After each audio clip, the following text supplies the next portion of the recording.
అవసరమైతే ఆమరణ నిరాహార దీక్షలు చేసిన కూడా సందర్భాలు ఉన్నాయి. ఆ స్పిరిట్ను తీసుకోవాలి తప్ప వాళ్ళు 64 ఉన్నారు, మేము 39 మంది ఉన్నాం, మేము అచ్చోసిన ఆంబోతుల్లాకున్నాం, మేము పోడియంలోకి వచ్చి కుస్తీలు కొట్లాడతాం, ఈ రకమైన భాష వారి గౌరవానికి కానీ ఈ సభను నడిపించుకోవడానికి కానీ సహకరించదు.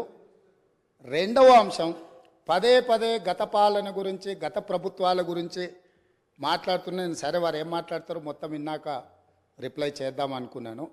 కాకపోతే నా రిప్లై కోసం వారు తహతహలాడుతున్నారు.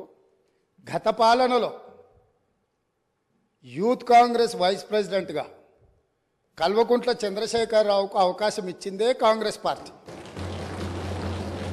సింగిల్ విండో డైరెక్టర్గా ఎన్నికల్లో పోటీ చేయడానికి ఇస్తే కాంగ్రెస్ పార్టీ తరఫున నిలబడి ఓడిపోయిందే చంద్రశేఖరరావు. గత పాలనలో ఎంపీగా గెలిపించిందే కాంగ్రెస్ పార్టీ.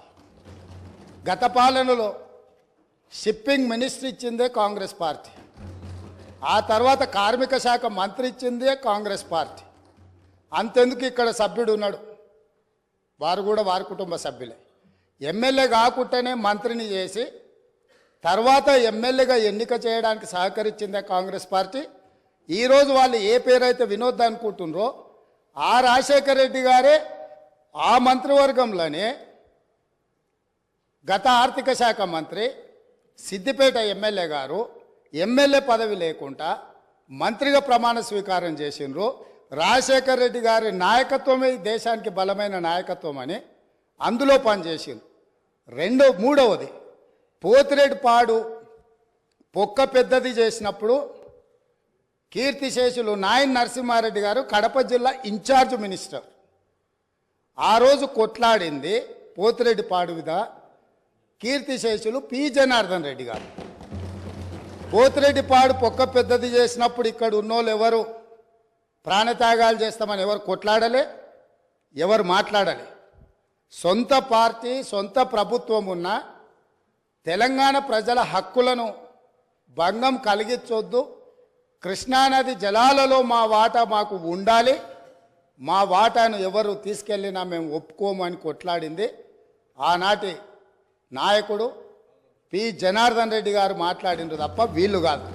కాబట్టి ఈరోజు వీళ్ళందరూ ఏ పాలకుల గురించి మాట్లాడుతున్నారో ఆ పాలకులు ఇప్పుడు మాట్లాడుతున్న పెద్దలు ఎట్లెమ్మెల్యే అయినరు? వాళ్ళ తండ్రి గారి గురువైన చంద్రబాబు నాయుడు గారి పార్టీతో పొత్తు పెట్టుకుంటే ఆ పార్టీ మద్దతుతో ఆ కడవ కప్పుకొని సిరిసిల్లలో కష్టపడి పనిచేసి నిర్మించుకున్న చీమలు పెట్టిన పుట్టలో పాములు దూరినట్టు కేకే మహేందర్ రెడ్డి అక్కడ పార్టీని నిర్మించుకొని తెలంగాణ ఉద్యమంలో పాల్గొని తెలంగాణ ఉద్యమంలో ముందు భాగం నుండి నిలబడి కొట్లాడితే ఎన్ఆర్ఐ అంటే నాన్ రిలయబుల్ ఇండియన్ కింద మేనేజ్మెంట్ కోటాలో ఇక్కడికి వచ్చి టికెట్ తీసుకొని అక్కడ ఆ కేకే మహేందర్ రెడ్డి గారిని అన్యాయం చేసి ఈరోజు ఇక్కడికి వచ్చిర్రు. కాబట్టి ఈరోజు గతం గురించి అధ్యక్ష